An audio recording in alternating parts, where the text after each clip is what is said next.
to be recording my webinar. I'm already screen recording, folks. So anyway, as I was saying, at the last minute, internet is good, but this morning, and it's been good all week, and then this morning it was terrible because everybody's in town, and this is why. It's only a few minutes video.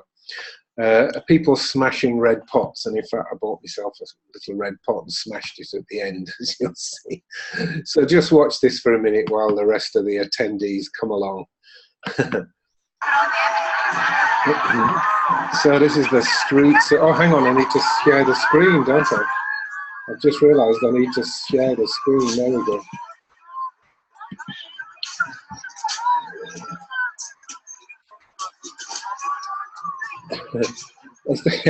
I mean, is this nuts? And look at those big red pots on the balcony. Oh my God. Oh my God. Oh my God, look at the size of that.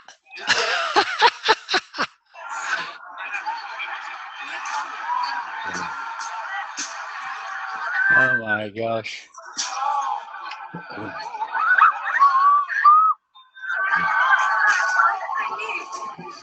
Look at the crowd. Oh my God.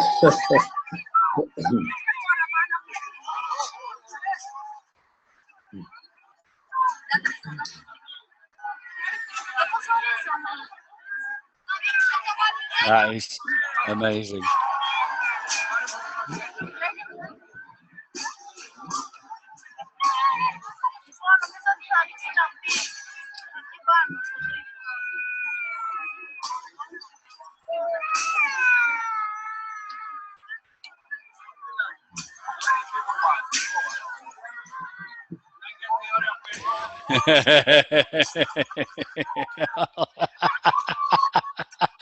Oh my gosh.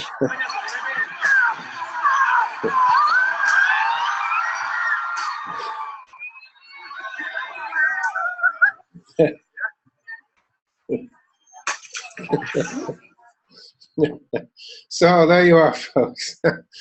That was a typical day on the island of Corfu. Not. Oh my gosh. Okay, so I've stopped sharing, so I think probably you're seeing, I hope anyway, you're seeing my image. Can you see it, Malcolm? Yeah. Central? Yeah. Yeah, okay. All right, so out of, by the way, the members have shot up dramatically in the last couple of days. We're now well on the way to 200 pioneer members who want to join in the project, who want to do good stuff, which is great. But as I said, there's been quite a lot of technical grief trying to keep everybody in the loop and finding the page and being able to download and yada yada. But I think we're okay bandwidth-wise. That's what went wrong last week. We had plenty of people there, but as soon as I started playing videos, it all went belly up. So, okay, folks, so that for those of you who are late coming, what the hell was that? That was just why there was a bit of a worry here today. Internet's been good at this little hotel. It's a nice, sweet little hotel, but all of a sudden it went terrible this morning. And I found out why, which was the whole of Corfu is there for this pot smashing festival, which I never heard of. But anyway, we joined in. Viv got was a bit tense with the mob. She doesn't like crowds. And there were about 10,000 gathered in the square, crushing us. It was really quite weird. So anyway, on with the story. This is the second of the teaching webinars for punk psychology. Punk psychology, you'll have all gathered, is my jokey word for something new. It's quite a remarkable development, really, and it's not all down to me, although I've shepherded it and steered it. There's lots of names in the game. But where we really do have something very valuable and amazing to share here that does change people and change lives. And not over the space of weeks, months, or years, but sometimes in as little as a few hours. People I'm getting rave reviews about it, and that's good. What I've been trying to do, and what you're part of, and thank you for being with us, And that includes all your people who'll be seeing the video, because there's over 100 people going to be not here, you know, for whatever technical reason, we'll need to see the recording later. But thanks for being part of this, and it's my endeavor to try and teach people cool stuff actually on the internet, and that's, I must say, not easy. I'm not sure it'd be easy if I was at my desk at home in Las Vegas, where I have, you know, blazing fast internet and every kind of professional recording equipment that you could think of. But, you know, out here in the sticks, Corfu is just a little island off the shore of Greece. Well, it's actually off the shore of Albania. There are certain challenges, so we'll do our best with those. I'm going to introduce a couple of, you know, principles, talk about some ideas for a little while. And then what I want to do is a couple of volunteers, any of you out there who would like to volunteer to be demonstrated on, so that I can show you my, what I call my make it now technique, actually. And it's a very unique way of handling and manipulating timeline. Make it now, or make it now technique, MINT, or MINT. It's you know, just a useful acronym for it. But anyway, anyone who wants to volunteer when the time comes, all you have to do is raise your hand. And to be honest, I don't know how you do that, but there's something you click on that you're seeing as attendees that will raise a hand, and then I'll know that you're willing to do that. And we have a couple of defaults, by the way, if nobody feels brave enough to do that. I hope somebody does. Okay, so there's some material that I hope you all got to see. I've been repeatedly sending out the emails, say, please go to this page. And for example, I did a demonstration a few days ago with a lovely lady called Anne. I think she's with us now. Thank you, Anne, if that's the Anne I see here. She was very sweet and very helpful, and it's very useful to you all. And I need some more, but you know, that needs time and arrangement. And so there'll be a lot more demonstrations of that. That was running what we call a pleasure moment, and you're going to see more of those this evening. And the reason we pick a pleasure moment is we want to sort of test the idea or demonstrate the idea or show you how it works without screwing anybody up. You know, if you get me, we don't want to say, all right, return to the time of your divorce, you know, who's there, what's being said, and, you know, feel yourself dodging the plates and the crocs, you know, boom, boom, as she throws things across the kitchen or vice versa. It's too stressful, so we just pick some nice pleasure moment while we look at the technique and learn the technique. And as I said, we'll do a bit more of that tonight. Because I think live on air is important. And in fact, I'd like to do the ultimate experiment tonight, if we can, which is to have somebody who knows nothing about anything, that's never tried it before, do it on somebody else who knows nothing about anything, has never tried it before. And let's see if we can make that work. Okay. Listen, there's a few folks signing, and please, if you didn't get what you want, please don't keep telling me. It's stressful enough going live and knowing there are problems without people keep saying, oh, I can download so-and-so. You know, it's difficult. I'll have to deal with that after hours, you know, tomorrow, probably. Remember, we're 8 o'clock in the evening here. And, you know, I'll just, actually, it is, yes, it's 8:10. I just realized my computer clock's wrong. It's still on Italy time, so that's how confused we are, folks. Anyway, we'll talk a little bit first before we get down to some demonstration work. And although I'm tired of having emails saying I can't get it, I can't download it, there's nothing there, I know there are several scores of people who did get it. So I don't know what your problem is if you didn't. And I'll have my team fix it, but it'll be no, it won't be Monday, will it? It'll be Tuesday, because it's Easter. It's the long weekend, as we call them in England. I think the Americans have the same idea, don't they? Have you noticed, by the way, over my lifetime, I've had toothache several times. Really bad toothache, and it always starts at 5 o'clock on a Friday. You cannot get at the dentist until Monday morning, and it never starts on Sunday evening or, God forbid, Tuesday afternoon. It always starts on a Friday afternoon, and it's the same here. I've had showers of complaints. I can't do this, I can't do that, I can't log in, the page isn't there, I can't download. But I'm afraid there's nothing I can do till Tuesday, because, you know, it really needs the skills of my IT team, if skills is the right word. Listen, let's be jokey and say, can they cause the screw up? Let them sort it out. But anyway, those of you who've got it and know what I'm talking about, I've released chapters 3 and 4, which obviously logically follow on from the starter package you had. And the first one is pretty challenging, really. It's like, what is the mind, I think is the title. In fact, I believe it's in this chapter. I posed a very interesting question from, what was it, that American, oh gosh, I've forgotten his name. Anyway, an American behavior, Skinner. Skinner, who thought that everything was just behavior. There wasn't any mind. You just did things. You just responded and what the environment said. Clunk click and you responded to it. Is it J.F. Skinner? I think it's J.F. Skinner, who said there isn't any such thing as a mind. He described it as a convenient fiction.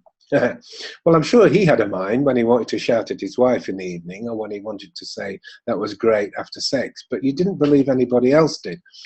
So it was a crackpot theory, and it led to something called behaviorism.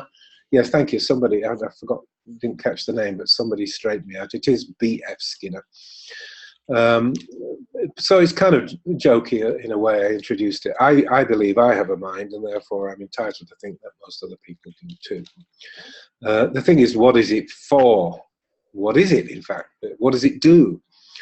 And the answer is it's supposed to be protecting and enhancing the organism. I think enhancement is the right word. And it's got a #1 algorithm. Now, for those of you not very technical, an algorithm means a calculation sequence. You know, you do this, then you do this, and then this, this, and this, and you get that. That's what we call an algorithm. And I believe I'm the first to write about the mind's #1 algorithm in the terms that I do. Other people might have other ideas.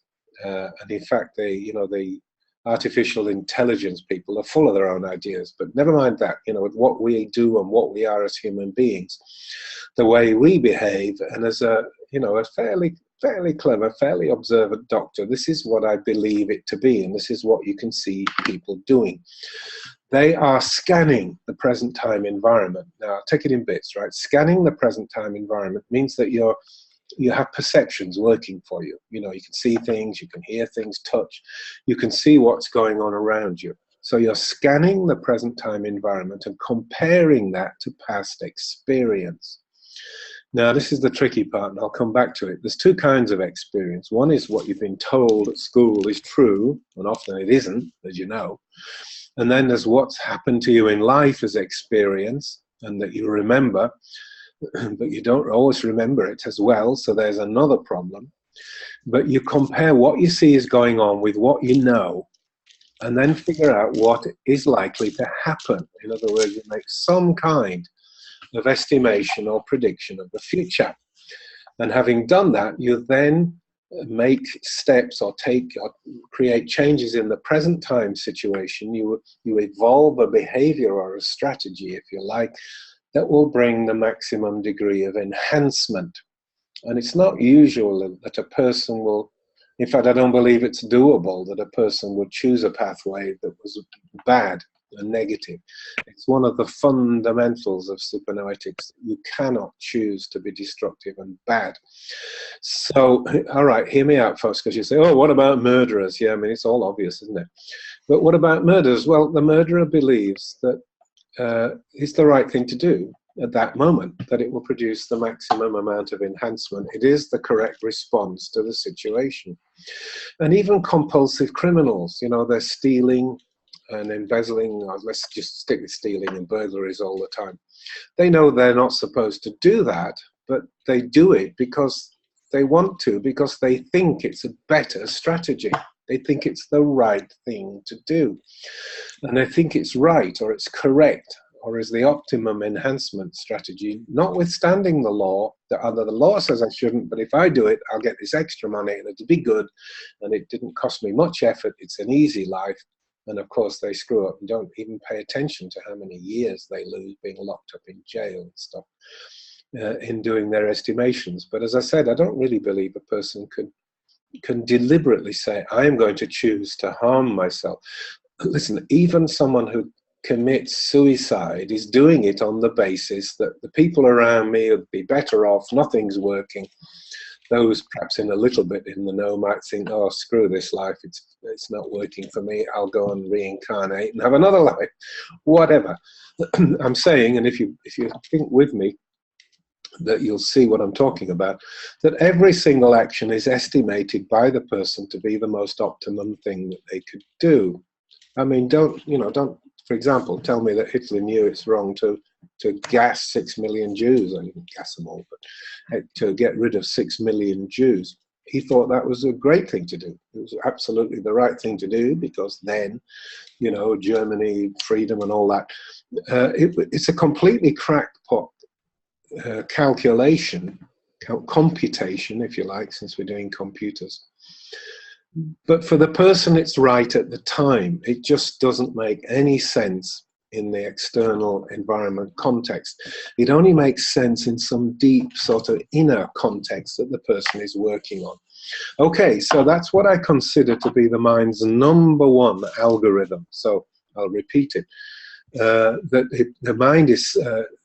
the person with their mind is scanning the present time environment, comparing that to knowledge and experience to make estimations of the future in order to evolve the most optimum behavior in the present, or the most enhancement from what situation the person or being encounters. Okay? And as I said boldly, it's a tenet of Hypnoetics that the person doesn't get it wrong. The reason we get wrong answers is not because the mind is stupid and screws up, it's because the mind is operating on baloney. And there's two kinds of baloney, so let's go into that, right? The first baloney is learning stuff that's wrong. And there's plenty of that goes on. The whole of the modern educational system teaches wall-to-wall crap, basically, that has almost no relevance to life. Throw in religions and a couple of other things, and you realize people are being pumped full of stuff that really has no workable value. It's based on bad assumptions. Communism swept the world for about 120 years, but it's based on a completely flawed precept, which is that anyone with money is evil and stealing, and all the workers are wonderful golden beings that are honest to a core. And it just isn't true. There was even in Karl Marx's time, there were so many caring business managers and philanthropic millionaires and people that tried to build villages and houses for their people and make it all work for everybody's good.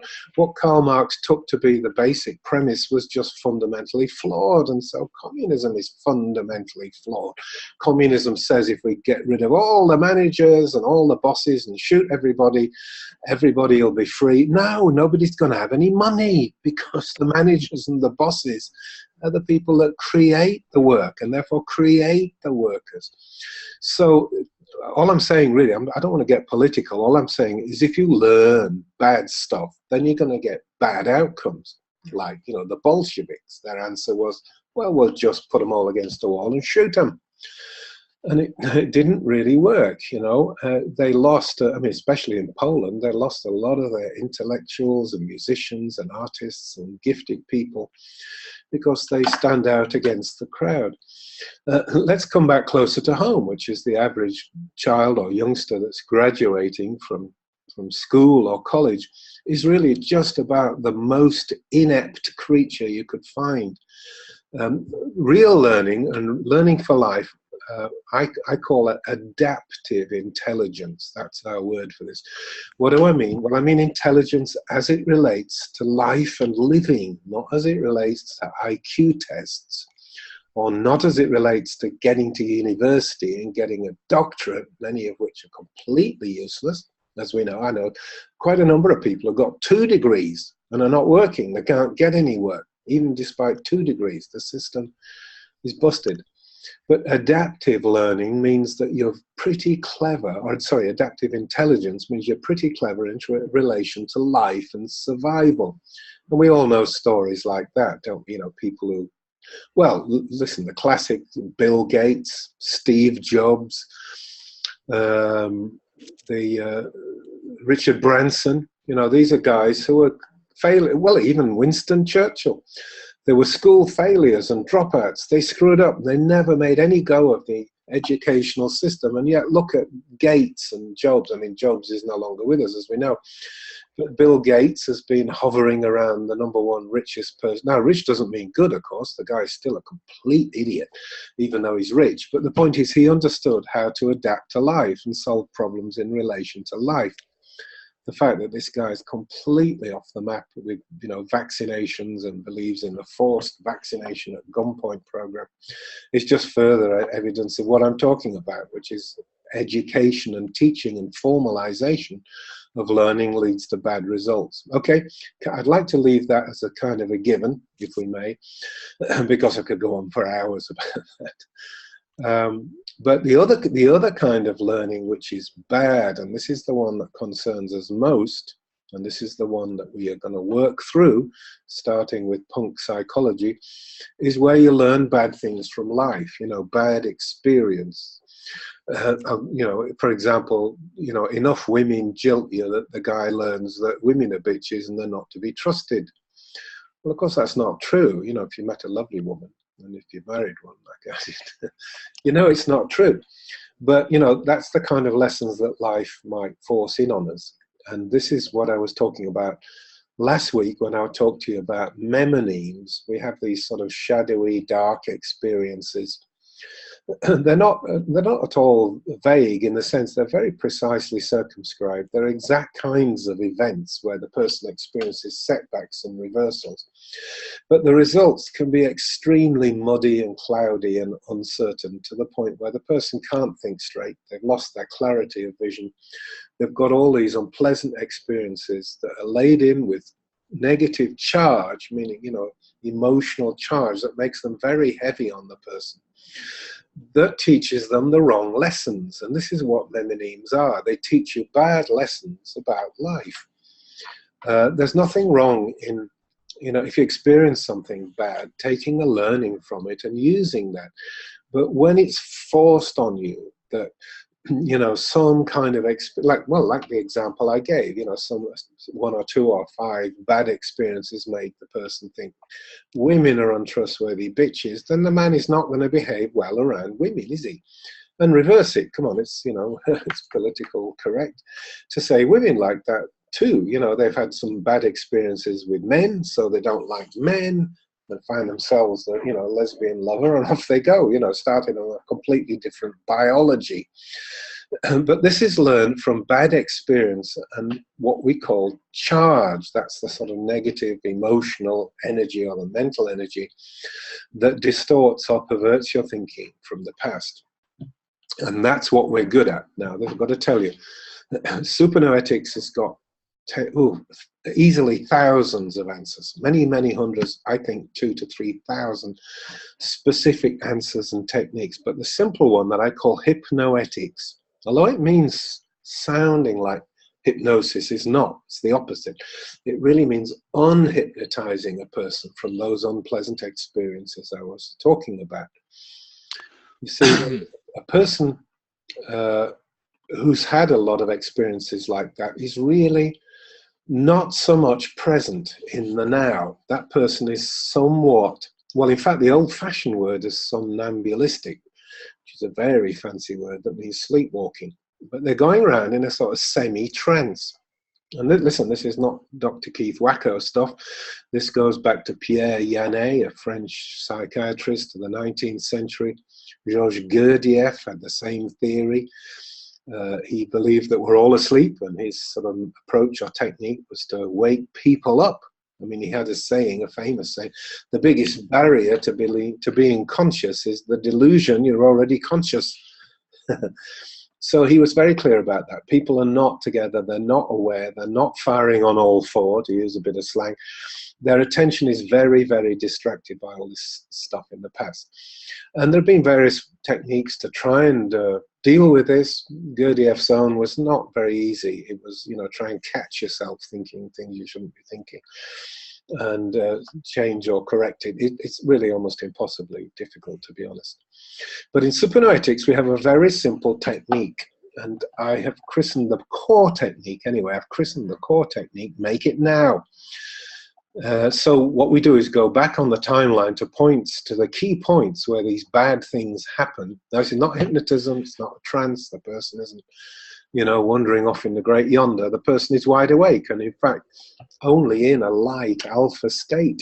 And if you know your brainwave technology and, you know, theta states and alpha, you'll know that alpha just means slightly turned inwards. The person is completely aware of their surroundings.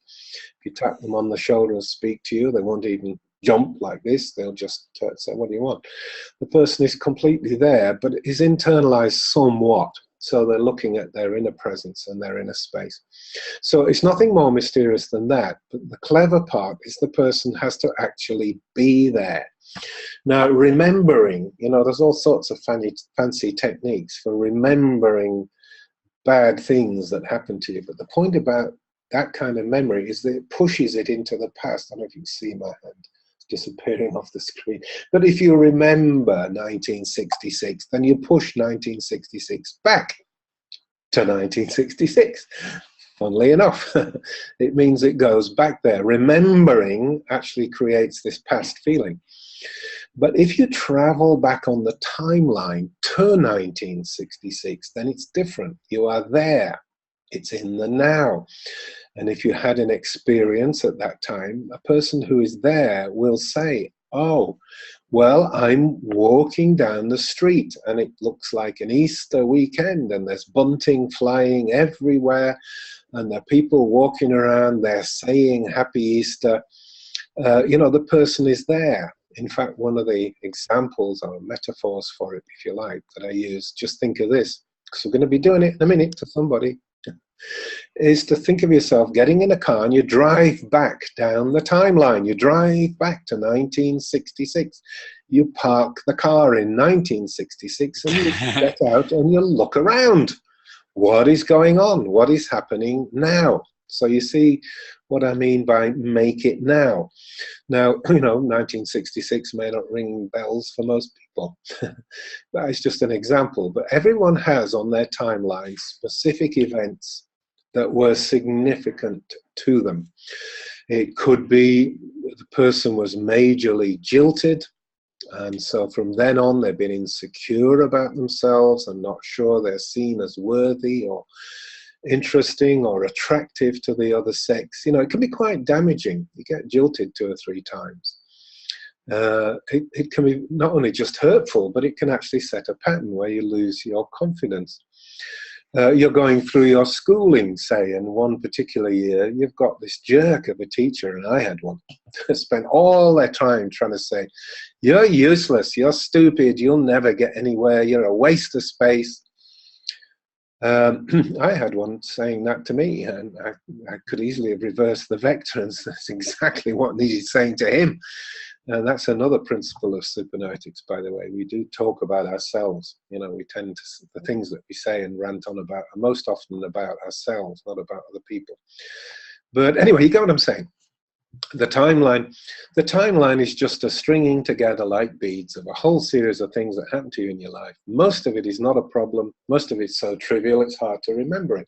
I mean, how many of you could remember what you were doing on your 8th birthday, shall I say? I can't. I mean, I know how to do it, but, you know, just off the cuff, I couldn't possibly remember. But if you say, well, remember the time you got divorced, bang, I'm right in it. It doesn't take much effort to go back there, trust me. Well, I was kidding a bit, because I have cleaned up my divorce, and my first wife and I, love each other very much again in a different sort of way, of course. But you get what I'm saying. There are parts of the timeline that are hurtful, they're nasty, they're unpleasant. These are what we call Memo Names. These are the game changers that steer you onto different courses where you really don't want to go. You pull in hostile, negative mental energies that you really don't want these. Trust me, you do not want these. And you often make decisions and create beliefs as a result. You know, going back to one of the early examples I used, you know, jilted a few times, a man might create a belief or make a decision for himself that women are, you can't rely on women. I don't trust women anymore. So that becomes a life-setting trend. You know, when he meets a lovely person, he might find that that really stands in his way of creating a loving relationship with such a person. Well, if you imagine all of this, I hope you've followed everything I'm saying. I can't say it, I don't think, much more clearly. But if you imagine this multiplied by thousands of times, then you realize that we're in a mess, and humans are in a mess. Wilhelm Reich, I don't think he's worth remembering for his orgone theories and stuff, but he's certainly worth remembering for what he called the emotional plague. And it's the plague of mankind. It's what ruins and destroys everything and brings us all down. Mankind. Listen, doesn't it strike you as a paradox that mankind is so intelligent, we're so clever, you know, with these primates, we came down from the trees and we invented computers, motor cars, cell phones, man on the moon, all that stuff. How brilliant is that? And yet we're almost bone deep stupid when it comes to emotions. There's just such a rift between the two lives, the intellectual prowess and, you know, our emotional level of living. And often in the same person, of course. You know, some of the very, very cleverest human beings were complete jerks to be with. You know, you wouldn't want to go out and have a beer with them. Isaac Newton is probably the cleverest genius of all time, I should think, was extremely irascible and rude and unpleasant, and nobody liked him. But he was beyond clever. You know, he didn't just invent, well, I was going to say invent gravity. Yes, he did invent gravity. It may not exist, but he put together this theory about some attractive force that he called gravity, and did all these equations that worked well enough to put a man on the moon to within 10 feet of where he should be. That's how clever he was. But didn't stop there. You know, he split light and understood colors and how white light split into parts, and then he did calculus, and that's led to endless useful mathematics. The guy was a screaming genius, but also a jerk. So I just want you to focus momentarily on that strange paradox of humans, that however clever we're supposed to be, there's something wrong with us. We are not fully functioning in the emotional and rationality sense, shall we say. You can be clever without being rational. That's another point, by the way. Alfred Korzybski called this unsanity, not insanity, but unsanity. A person can be unsane about something. So you've got some really clever, you know, some college professor who's a wizard, an IQ of 180, and, you know, can dish it out as a skilled educator, and yet he's stupid enough to go and mess with one of his students, or some underage girl, gets himself in trouble with the law and ends up in jail. I mean, how stupid is that? And yet the person's potentially very clever, but does those things. And listen, don't we all? You know, I don't have an IQ of 180, and I don't mess with little girls. But, you know, I've got some version of all those problems, you know, like fairly clever. I'm in the Mensa club, you know, for high IQ. And yeah, I screw up almost on a daily basis. And they're like, duh, you know, why did I do that kind of things? So trust me, folks, we need to deal with this. And our piloting, as we call it piloting because it's sort of steering the person to the very spot where they need to be to work on something. Typically it's on the timeline, but not necessarily on the timeline. You can be steering a person to land on a belief system or all kinds of things. But what I want to teach you in punk psychology, the first thing is to just deal with the timeline. And you'll see in one of the later chapters, or maybe, actually no, maybe it was chapter 1, where I said that really you could say that all that this is about is really manipulating a person's timeline. The make it now technique, you know, we learn to travel a timeline, and we're going to be able to, you're all going to be able to do this, and I want you to do it on your friends and neighbors and relatives. Don't do it on anyone hostile, and don't do it on anyone that doesn't want to do it. But if you can find somebody that's curious, say, let's give this a go, let's see how it works.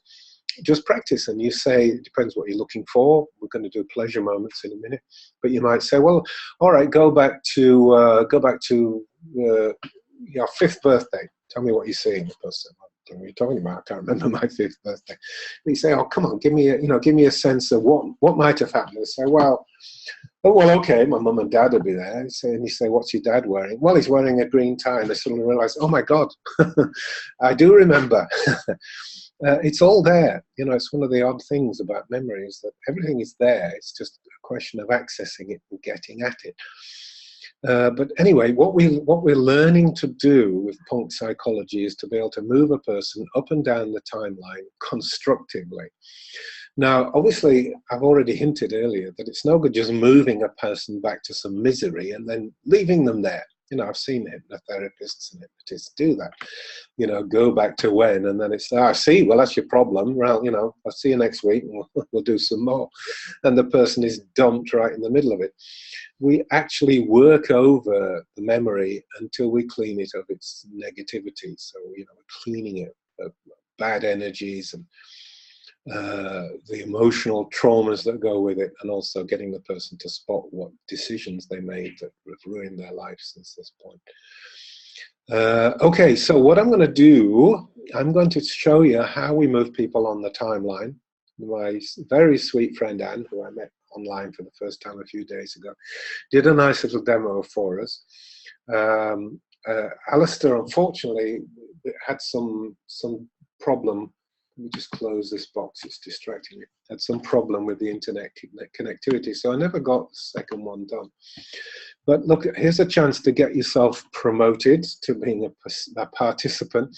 If any of you want to give it a go and let me find with you a pleasure moment, I promise I won't run you to anything hurtful without.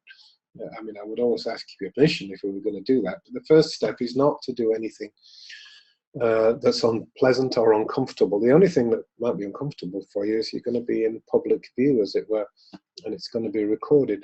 But listen, how difficult, folks, would it be to go back to say, well, you know, oh, we had that wonderful holiday in Marbella. It was so sunny. Oh, delightful. We got a marvelous sunset.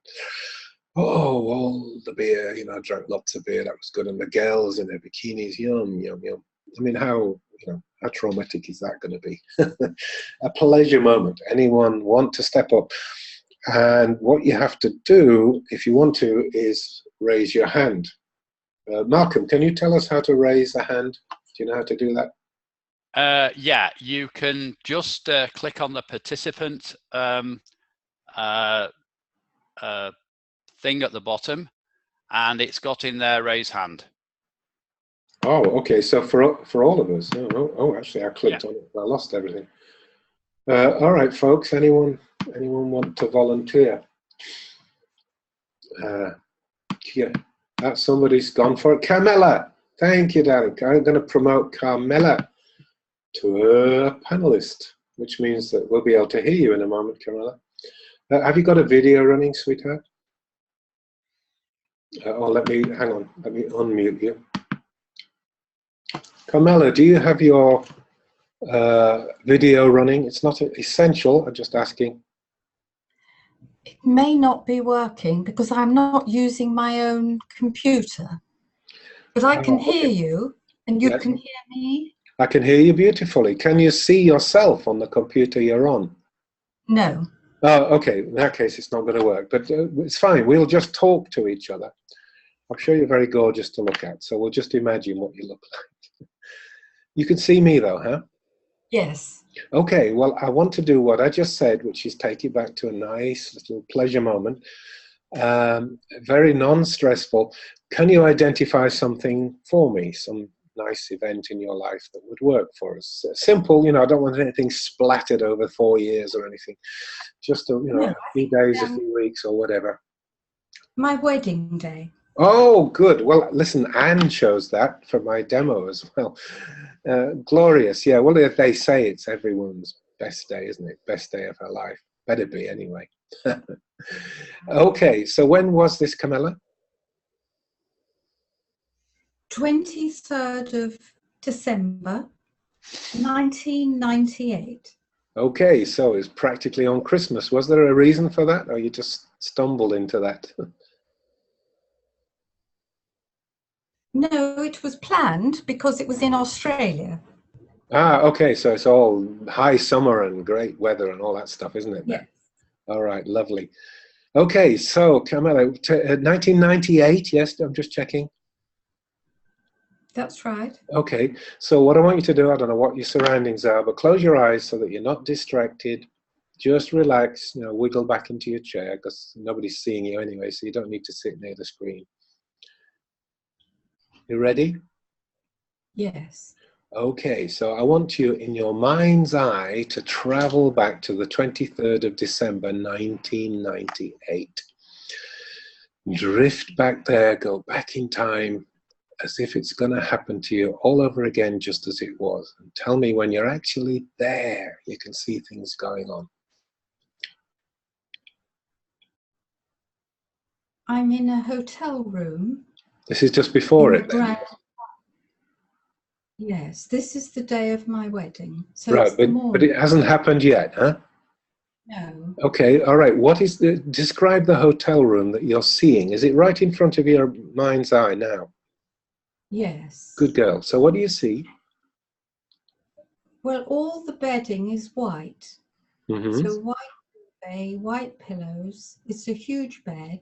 It's a huge room. And the walls are sort of neutral coloured. The curtains are white. Oh, very white scene then. Okay, now what I want you to do then is start rolling this forward, just slowly and gently, like you press the play button on a VCR and play the movie. So tell me what happens next. Right, I've dressed, and my friend Janet, who's my matron of honour, she's helped me to dress, and I'm wearing an ivory silk dress trimmed with lace and a little hat. Great. Can you what emotion are you feeling? Can you tell me what emotion you're feeling? Can you feel it again now? I am so nervous. My heart is thumping. Can you feel it going boom, boom, boom in your chest? Yes. Just like it and was. I'm wanting to cry. I've been waiting for this day for over a year. The buzzer goes, and it's the car that's come to pick me up. Mm-hmm. So I get in the lift with Janet, and she comes down with me to the car, and then she gets in the car with me. And the car is white, it's a big car, Mm-hmm. and the driver is wearing a uniform, sort of black with royal blue tabs on it, and he's wearing a hat, and he opens the door and he takes my bouquet and helps me in, and then he hands me back the bouquet. It's roses, and the smell is incredible. The smell of the roses. So you can smell it again. You can smell it again. They're all different colours of pink and white and pale yellow, and they just smell divine. And Janet gets in the other side, and she's wearing a beautiful navy blue suit, and she has a little, what they call a fascinator, that she told me she made herself the night before. And the traffic is so horrendous, we seem to be going round and round in circles. And then the driver he's getting a message through the radio. Where is she? Where are you now?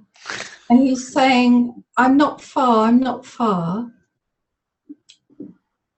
And Janet and I look at each other, and we're a bit nervous because I'm not very confident that the driver knows where he's going. Oh, Lord. So we go round and round, and the traffic is just so busy. And then the radio sparks up again where are you? Where is she? She's got to be here. And he says, I'm on my way. And this goes on for ages and ages. And then the radio comes on again. You've got to be here. The wedding can't carry on unless you're here. Are you sure you know where you're going? Well, about an age later, we arrive, and it's one of these old buildings in Melbourne. They think these buildings are, grade 2 listed, but in England it wouldn't be considered very good. Yeah. But they think it's wonderful. So we arrive, and everybody, all our guests, the photographer's called Richard. Oh, you remember his name? Great. There with his assistant, Claire, and I think they're boyfriend and girlfriend. And she's coming across to help me get out of the car, and she looks at my dress admiringly and says, "Fantastic." And I feel pleased. Yeah. So I'm getting out of the car and walking into the building, and I'm crying. I haven't got a handkerchief. Does it make you want to cry now? I am crying. Oh, darling. Don't worry. It's just the emotion in the memory. So Janet hands me her handkerchief, and it's got little daffodils embroidered on it. I'm wiping my tears, and I hang on to the handkerchief because I can't be sure of myself. Inside the building, the celebrant is very, very anxious. She tells me we've got to get on with it. And I see my husband-to-be, Roger, and he's standing there, and he's looking very handsome, very calm, whereas I'm worried about saying my vows. So the celebrant starts on, and I have to repeat the words after her. I'm just so full of emotion, I just can hardly speak. So I'm using Janet's handkerchief, and I've got makeup on it. And I keep trying to say the words, and it's so hard to say them. This moment I've been looking forward to. I'm just so full of emotion and joy. But I get through it, and we exchange rings and vows, and then it's over, and I'm so relieved I've got through it. And then we have to go behind the scenes, and there's the huge book, and we have to sign our names in it. And Janet and her husband witness it. And I'm feeling so much better now. I'm still dabbing my eyes with the handkerchief. And then we have some photographs taken, and Janet arranges my dress so that it's almost like a circle. The train is spread out like a circle. on the floor, and I'm holding my bouquet, which she's been holding for me. And then we have the photographs in the building. And then my husband leads me outside. It's a really hot day. It's in the 30s, probably 35 degrees. Wow. But I don't feel it's oppressive. I just feel so elated. Yeah. And the photographer comes out of nowhere with his assistant, and he starts taking photographs. And then we all get into the cars, the big white cars, and drive to a park. And that doesn't take too long. It's nearby, lots of beautiful trees. They have a wonderful flowering tree which is bright blue, called a jacaranda tree. And Right. that was brilliantly decorating the trees, the jacarandas.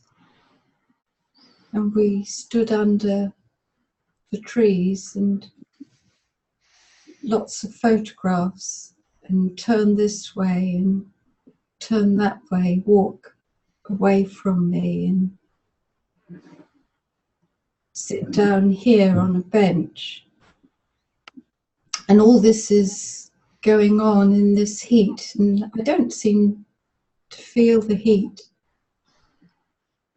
I just feel this absolute joy in the day that I've looked forward to for so long.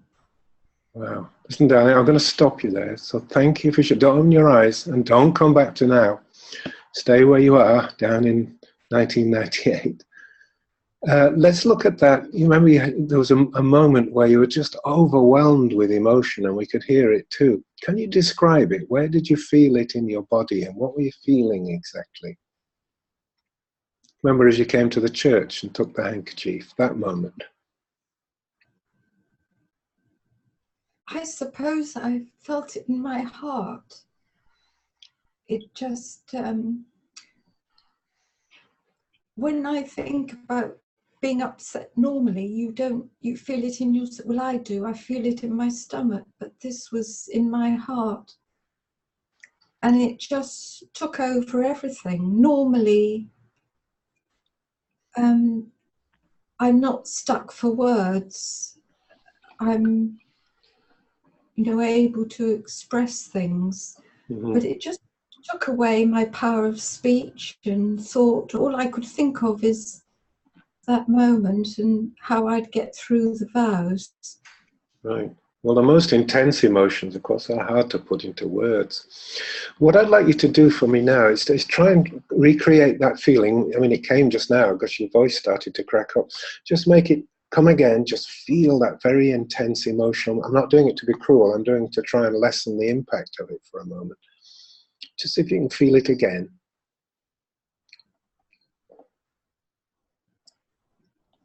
Right, I can feel it again. Yeah, okay, and then feel it again. Make it come again. Give it some life in your chest, in your heart. Feel it there.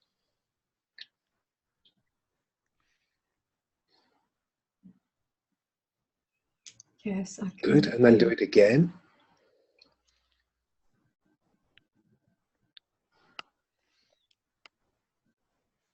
I can feel it again. Good, and then again for me. Feel it again.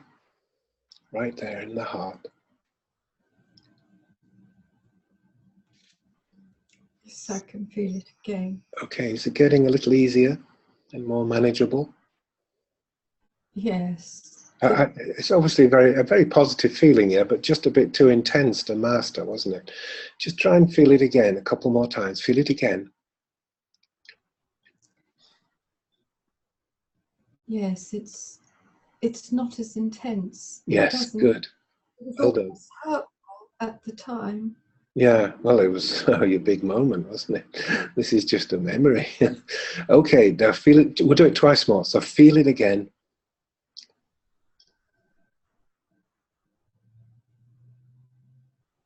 I can't. Okay, good. That's the moment I wanted. That's fine.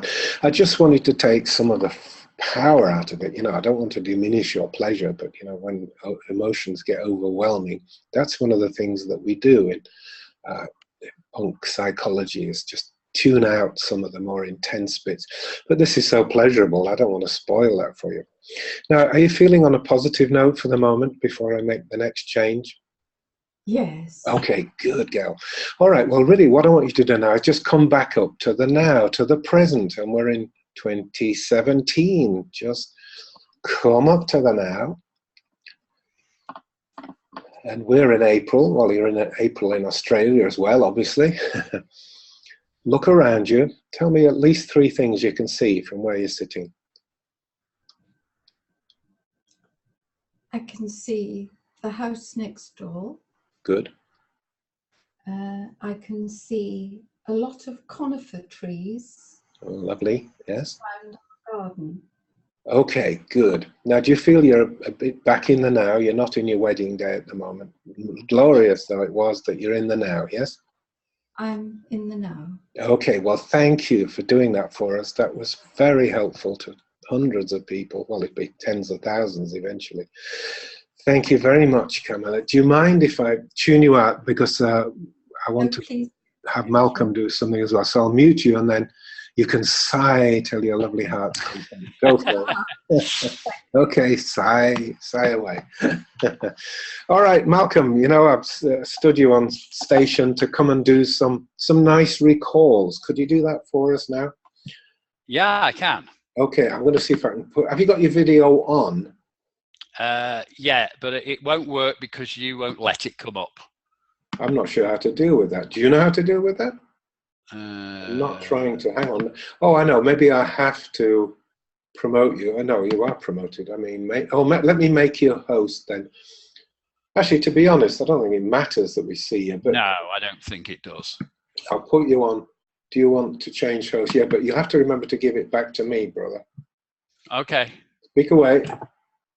Hey, hi. How are you doing? How's everybody? Well, I'm still not seeing you. Anyway, just sail ahead. Sail ahead, Malcolm. Okay. So I wanted to just do slowly some recall prompts from chapter 9. And so this is just an example in the chapter of recall prompts you can use when doing hypnoetics and helping somebody recall pleasurable moments. So I'll just go through a few on the list. Okay, so the first one is recall a time when you enjoyed yourself. Recall a time when you earned some money. Recall a time when you heard... Slower, give him a chance, Malk. Okay, I'll slow right down then. Recall a time when you heard some good music.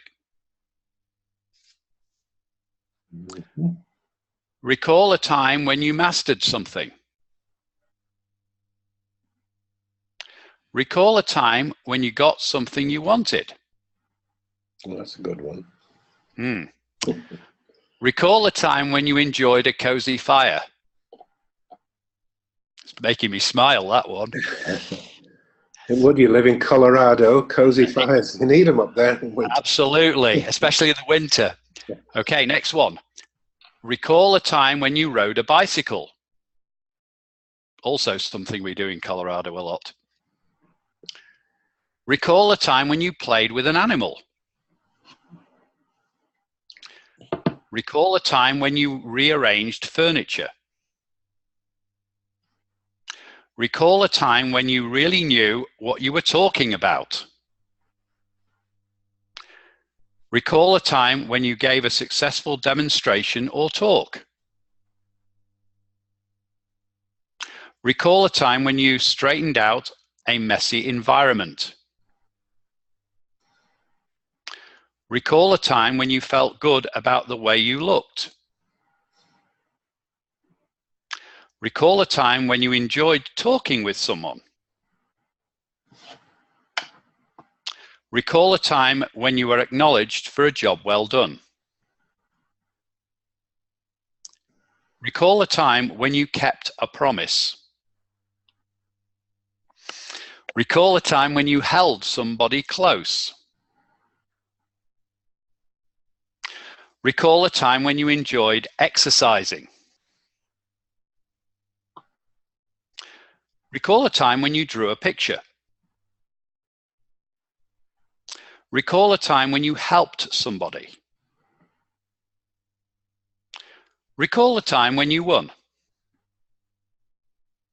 Recall a time when you met someone you got on well with. Recall a time when you had a good time dancing. Recall a time when you felt important. Slower. Give them a chance. Sorry?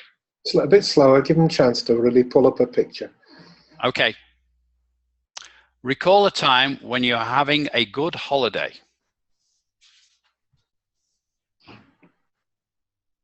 Recall a time when you achieved something worthwhile.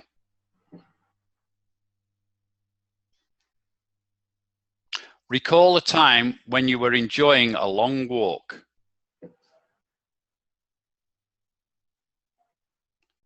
Recall a time when you enjoyed working in the garden. Recall a time when you had a good idea. Recall a time when you kissed somebody you liked. Recall a time when you laughed at a joke. Recall a time when you painted something.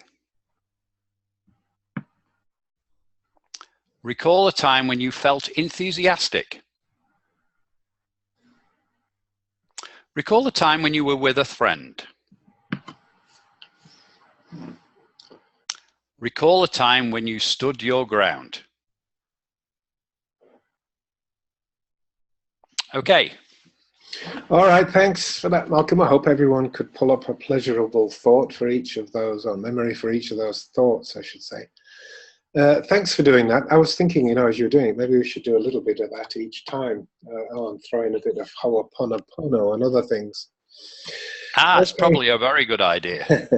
Yeah. Now, listen, I want to, there's something I want to share with you for one of our experts here, Lisa, my good friend Lisa, is willing to talk to you, anybody who would feel they need some help or need to know more about how this works. As I said, I'm committed to the teaching program, but Lisa is very good at the one-on-one talk with people. If you've got something on your mind that you want to talk over and see if this could help you, she'll tell you whether it will.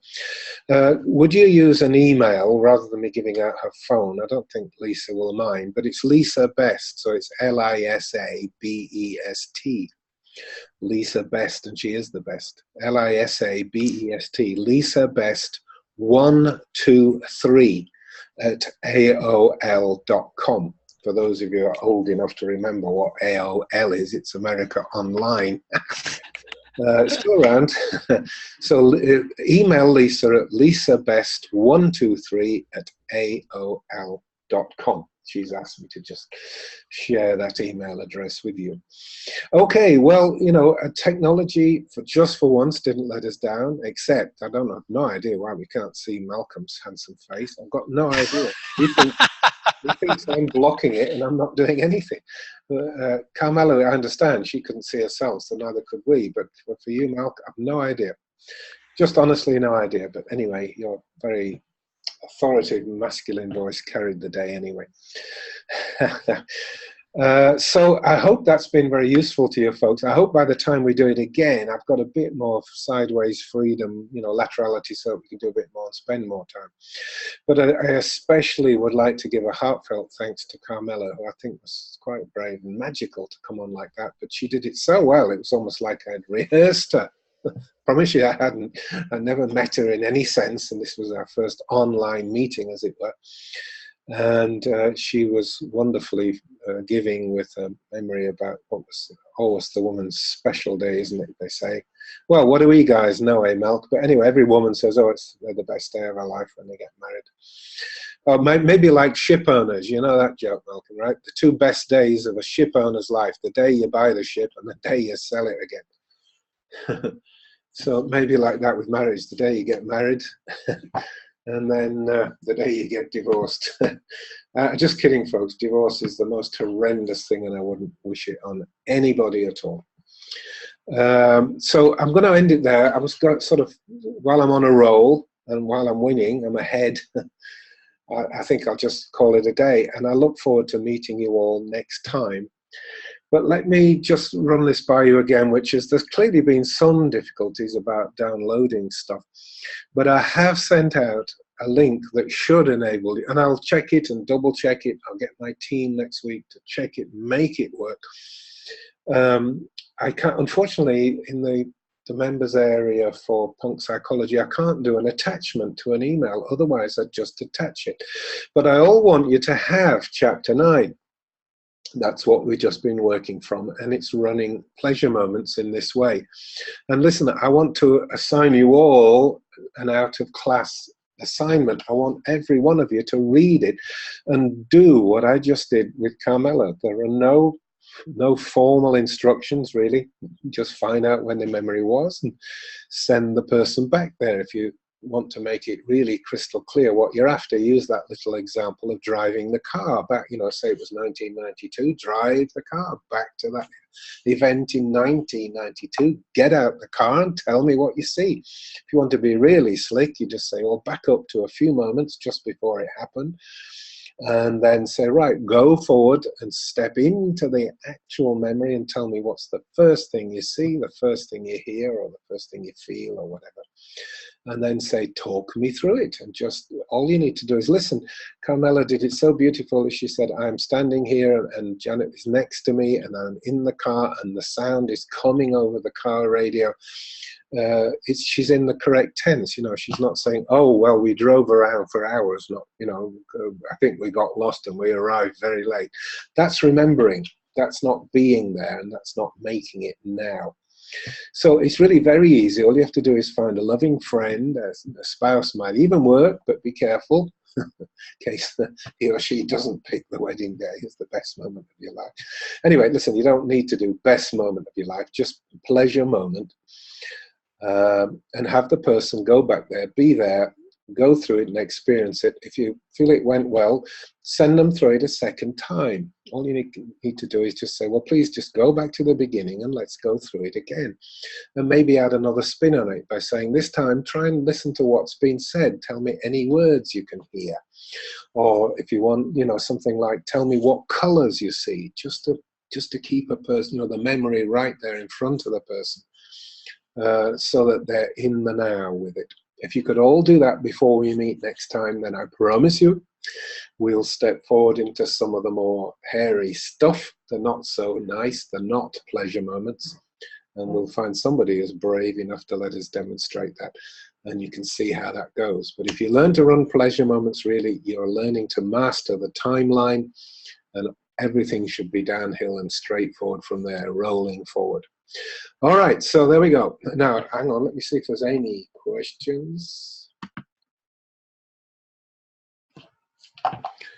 Oh, okay, somebody's not happy. Yeah, Peter, I'm sorry if you struggled and he didn't get that good a sound. Several other people said the sound's good, but the picture's not good.